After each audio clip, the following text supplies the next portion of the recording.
اور شاید یہ زاویہ پہلی بار ممبر سے استعمال ہو، لیکن میں قرآن سے غدیر پڑھنے لگا ہوں۔ بعض بندے کہتے ہیں ہمیں حدیث میں غدیر نظر آتی ہے، ہمیں قرآن میں غدیر نظر نہیں آتی۔ تو پھر میلبرن میں ماتمی دستے نے اتنی محبت سے یہ پروگرام بنایا ہے، تو پھر آئی قرآن سے غدیر پڑھتے ہیں۔ میں حدیث غدیر کا سہارا نہیں لوں گا، میں کسی اہل سنت کتاب کا حوالہ نہیں دوں گا، کسی شیعہ کتاب کا حوالہ نہیں دوں گا۔ قرآن ممبر پہ لے آؤ، قرآن سے غدیر پڑھتے ہیں۔ خدا کہتا کوئی مالک نہیں شفاعت کا الا من، سوائے اس من کے جس نے اللہ سے وعدہ لیا ہوا ہے۔ میرے مالک ہمیں خبر ہے کہ تیرا اسلوب یہ ہے، تیرا تکلم کا طریقہ یہ ہے کہ تو بعض نام لیتا نہیں، صرف اشارہ دیتا ہے۔ میرے مالک یہاں تو نے کہہ دیا کہ کوئی مالک نہیں سوا تیرے اور ایک من کے۔ میرے مالک اب تیرے ساتھ کون ہے وہ جو قیامت والے دن شفاعت کرے گا؟ خدا نے کہا نام میں نے بھی نہیں بتانا، تم نے صرف نشانیوں سے ڈھونڈنا ہے وہ کون ہے جو شفاعت کر سکتا ہے۔ میرے مالک یہ من ہے کون؟ فرمایا قرآن سے جا کے پوچھ۔ میں نے قرآن کے سامنے ہاتھ جوڑے، میں نے کہا اے علی کے خاموش جا کر، کیا تو مجھے بتا سکتا ہے یہ من کون سا ہے؟ کیا تو مجھے بتائے گا یہ من کون سا ہے؟ کیونکہ میں گیا تھا اللہ کی بارگاہ میں، خدا نے بھیج دیا تیرے پاس، تو بتا دے وہ من ہے کون؟ میں نے کروانی ہے شفاعت، مجھے چاہیے بخشش، اس کی بارگاہ تک کیسے جاؤں؟ اس نے کہا کوئی ہے جو کروائے گا، نام اس نے نہیں بتایا، اس نے کہا وہ من ہے۔ قرآن تو بتا، وہ آدم ہے، وہ نوح ہے، وہ ابراہیم ہے، وہ موسیٰ ہے، وہ عیسیٰ ہے، وہ مصطفیٰ ہے، مجھے نشانی بتا، میں اس کی دہلیز پہ جا کے جھکوں، اس سے شفاعت کا طلبگار کروں۔ خدا نے کہا، جب قرآن نے کہا کہ مجھے بھی اس نے بتایا ہے، نام نہیں بتانا، اشارہ دینا ہے۔ میں نے کہا تو اشارہ دے، میں پیچھے چلوں۔ قرآن نے کہا پھر میرے پاس ایک اشارہ ہے۔ میں نے کہا کون سا اشارہ ہے؟ سورہ یاسین سے آیت بول پڑی، وَمَنْ ذَا الَّذِي يَشْفَعُ عِندَهُ، کوئی شفاعت نہیں کرے گا اس کے نزدیک لیکن ایک من ہوگا۔ میں نے کہا یہی تو من ڈھونڈنے کے لیے آیا تھا۔ قرآن نے کہا میرے پیچھے پیچھے چلتا، میں تجھے اس من کے دروازے پہ لے کے جاتا ہوں۔ میں قرآن کے پیچھے گیا، قرآن نے کہا وَمِنَ النَّاسِ مَن يَشْرِي نَفْسَهُ ابْتِغَاءَ مَرْضَاتِ اللَّهِ وَاللَّهُ رَءُوفٌ بِالْعِبَادِ، اور وہ جو من ہے وہ انسانوں میں رہتا ہے، جو ہجرت کی رات بستر میں سویا اور اس نے مرضیاں خرید لی۔ وَمِنَ النَّاسِ مَن يَشْرِي، انسانوں میں ایک ایسا من رہتا ہے۔ میں نے کہا تو نے انسانوں میں بتایا، چہرہ تو دکھا، وہ من ہے کون سا؟ قرآن نے کہا تو چہرہ دیکھے گا۔ ایک اور آیت سے سر اٹھایا، فرمایا وَكُلُّ مَنْ عَلَيْهَا فَانٍ وَيَبْقَى وَجْهُ رَبِّكَ ذُو الْجَلَالِ وَالْإِكْرَامِ، قیامت والے دن ہر چیز ہلاک ہو جائے گی سوائے اس من کے جو اللہ کا چہرہ۔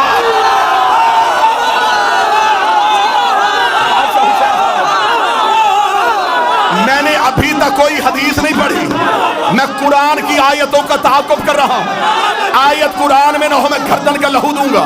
قرآن نے فرمایا کل من علیہ فان، ہر چیز فنا، بچے گا تو وہ جو وجہ اللہ ہے۔ اب قرآن کو بھی پتا تھا بندوں نے ہجرت کا بستر والا من بھی نہیں ماننا، بندوں نے وجہ اللہ بھی نہیں ماننا۔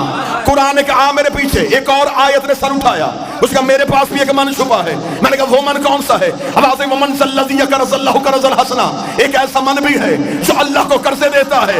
میں نے کہا قرآن وہی تو من ڈھونڈ رہا ہوں، مجھے بتا وہ من کون سا ہے؟ ایک اور آیت نے سر اٹھایا، اس نے قُلْ كَفَىٰ بِاللَّهِ شَهِيدًا بَيْنِي وَبَيْنَكُمْ وَمَنْ عِندَهُ عِلْمُ الْكِتَابِ، قیامت والے دن ایک اللہ گواہی دے گا، ایک وہ من دے گا جس کے پاس کتاب کا پورا علم ہے۔ میں نے کہا میرے مالک ترس کر دے، رحم کر دے، تو قرآن میں نشانیاں دیے جا رہا ہے، نام نہیں بتا رہا، مجھے نام ڈھونڈنا ہے۔ مولوی کہتا بستر بھی علی نہیں ہے، وجہ اللہ بھی علی نہیں ہے، قرضے بھی علی نہیں دیتا، میرے مالک نام بتا۔ فرمایا پیغمبر کے دروازے پہ جا۔ میں نے رسول کے دروازے پہ ہاتھ جوڑے، رسول کا چل میرے ساتھ غدیر کے میدان میں، میں تجھے چہرہ دکھاؤں۔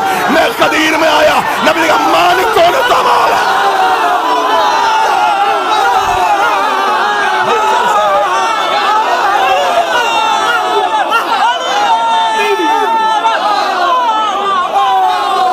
من کن تو مولا، یہ ہے وہ من۔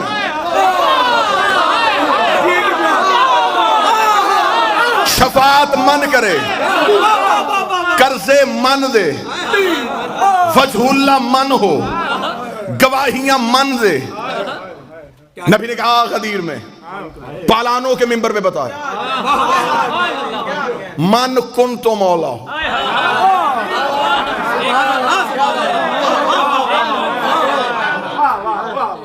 عرش والے کا اعلان فرش پہ ہو گیا،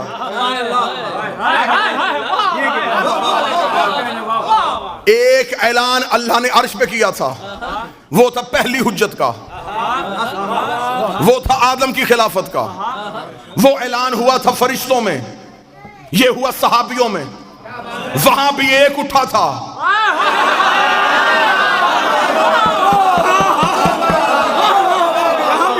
یہاں پھر ایک اٹھا۔ اب توجہ میری طرف رکھنا، جو وہاں اٹھا تھا اس نے کیا کہا تھا؟ اس کا تجھے سجدہ کروں گا، اسے نہیں کروں گا۔ ابلیس کل بھی یا اللہ مدد کا قائل تھا،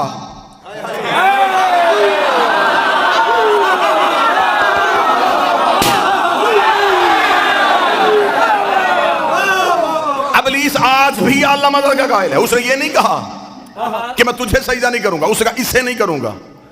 کیا تھا اس کے پاس؟ رکھو علماء کے سروں پہ قرآن۔ نمازوں کی کمی تھی، کثرت تھی اس کے پاس سجدوں کی۔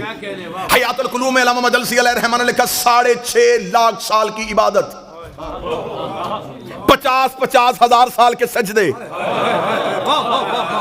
اور انکار بھی پروردگار کا نہیں، انکار بھی کیا حجت کا۔ خدا نے کیا کہا؟ رک جا، معافی مانگ لے، تھوڑی دیر سوچ لے، یا قیامت والے دن لے کے آ جانا، پھر میں دیکھوں گا۔ خدا نے کہا فخرج لعنت الی یوم الدین، نکل جا میرے دربار سے، تجھ پر قیامت تک کے لیے میری لعنت ہے۔ آؤ سارے ماتمی توحید کی بارگاہ میں سجدہ کر کے اللہ سے پوچھے، میرے مالک تو غفار الذنوب ہے، تو ستار العیوب ہے، تو گناہوں کو معاف کرتا ہے، تو نے اتنی جلدی سے لعنتی کیوں بنا دیا؟ خدا نے کہا حجت بھی پہلی ہے، منکر بھی پہلا ہے، حجت بھی پہلی ہے، منکر بھی پہلا ہے، حجت بھی پہلی ہے، منکر بھی پہلا ہے۔ اگر میں آج اسے اس کی نمازوں کی وجہ سے معاف کر دیتا تو کل کو بڑے بڑے منکر نمازوں کے ٹوکرے اٹھا کے،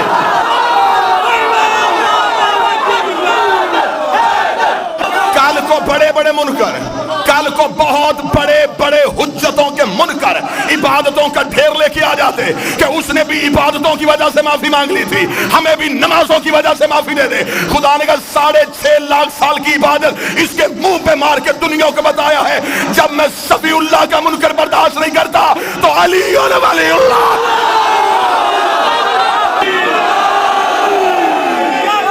اب مجھے نہیں خبر کہ کلیجہ پھٹ رہا ہے،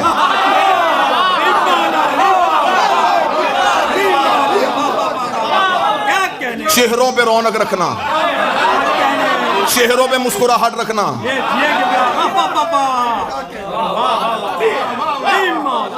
غدیر ڈر کے نہیں پڑھی جاتی، منوانے تمہیں آیا ہی نہیں۔ اللہ نے نبی کو بھی منوانے کا نہیں کہا، پہنچا۔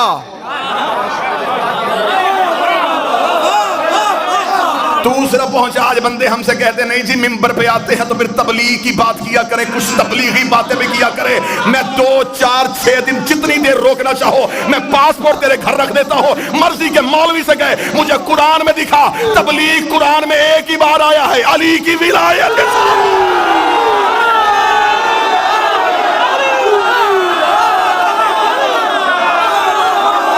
خدا نے بلغ کا لفظ، تبلیغ کا لفظ ایک ہی بار آیا ہے، اور وہ بھی علی کی ولایت کے ساتھ۔ پہنچا علی۔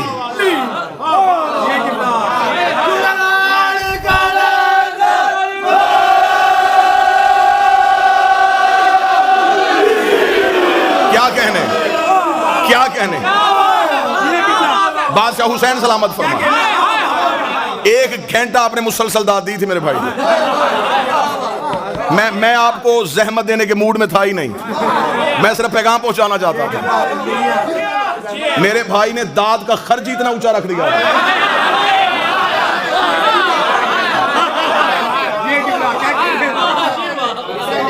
بادشاہ حسین سلامت فرما، اس نے انکار کیا، اس نے کہا نہیں قرآن سے پڑھ رہا ہوں غدیر۔ ابھی میں حدیث کی طرف تو گیا ہی نہیں، اب میں نے کوئی قصہ کوئی کہانی کو واقعہ تو پڑھا ہی نہیں، قرآن ممبر پہ لے کے آؤ۔ ابلیس نے کیا تھا؟ اس نے اللہ کا انکار کیا تھا، حجت کا انکار کیا۔ خدا نے کیا کہا؟ معافی نہیں۔ خدا کا نکل دربار سے، تجھ پر قیامت تک کے لیے میری لعنت ہے۔ رات ہوں یہاں، کل دن میں میری فلائٹ ہے، کل تک بھی جواب ملے تو آ جانا، پھر بھی مطمئن نہ ہو دوبارہ زحمت دینا پھر آ جائیں گے. قرآن گواہ ہے کہ ابلیس کو جب خدا نے اپنی بارگاہ سے نکالا تو بارگاہ توحید کے دروازے پہ کھڑا تھا. افتخار شاہ جی یہاں سے دعا چاہیے مجھے آپ سے. توحید کے دروازے پہ خدا نے کہا کیوں نہیں جا رہا؟ اس کا مقابلہ کروں گا اب آدم کا. خدا نے کہا کیسے کرے گا؟ اس نے کہا میں اولاد آدم کو گمراہ کروں گا, اس آدم کی نسل کو بہکاؤں گا. خدا نے کہا کیسے بہکائے گا؟ خبر خدا کو بھی تھی. کون سی چیز ہے جو علم قدرت میں نہیں؟ خدا نے کہلوایا اس سے منتظر بھائی تاکہ یہ کہے اور آدم کے بچوں کو پتا چلے کہ اس نے چیلنج کیا کیا ہے. اسے کیا چیلنج کیا؟ قرآن منبر پہ لے گا. اس نے یہ نہیں کہا میں مسلح کھینچوں گا, میں سحر و افطاری کا سامان اٹھاؤں گا, میں بندے طواف سے نکالوں گا. اس نے کہا پھر میرا بھی یہ عہد ہے, اگر چیلنج ہے تو پھر ایسا ہی ہے, میں صراط مستقیم پہ بیٹھوں گا, میں آدم کے بچوں کو صراط مستقیم سے ہٹاؤں گا. ادھر رکھوں گا شیعہ کتابوں کا ڈھیر, ادھر رکھوں گا سنی کتابوں کا ڈھیر. کوئی شیعہ اٹھے گا تو شیعہ کتاب دکھاؤں گا, کوئی سنی اٹھے گا تو سنی کتاب دکھاؤں گا. اہل سنت کے ملا علی مدکی قاری اہل سنت نے اپنی کتاب کے صفحہ نمبر 258 کنز الایمان میں لکھا, مدینے کی مسجد تھی, نبی خطبہ دے رہے تھے, ایک صحابی اٹھ کے کھڑا ہوا, اس نے کہا یا رسول اللہ ما ھذا صراط مستقیم, یہ صراط مستقیم کیا ہے؟ نبی نے اپنا چہرہ پہ بیٹھ کے سنا, نبی نے اپنا چہرہ پھیر لیا, رسول نے اپنا چہرہ پھیرا, صحابی ادھر سے آیا, بیٹھ کے سنا, بیٹھ کے نبی نے چہرہ پھیرا, صحابی ادھر سے آیا, نبی نے رخ پھیرا, صحابی ادھر سے آیا. ملا علی مدکی تیسری بار صحابی اٹھ کے کھڑا ہوا, ابھی رسول چپ تھے, یا مسجد کے دروازے پہ ابو طالب کا بیٹا علی آ گیا. رسول نے کہا اٹھ, اپنا سوال اب کا. اس کا میرا سوال یہ ہے ما ھذا صراط مستقیم. ملا علی مدکی لکھتا ہے رسول نے اپنی دائیں ہاتھ کی انگلی کو علی کی جانب بڑھا کے کہا ھذا علی صراط مستقیم. نے کہا ھذا علی, ھذا علی صراط مستقیم, یہ میرا علی صراط مستقیم ہے. دوبارہ بلانا نہ بلانا رزق ملتا ہے نجف سے.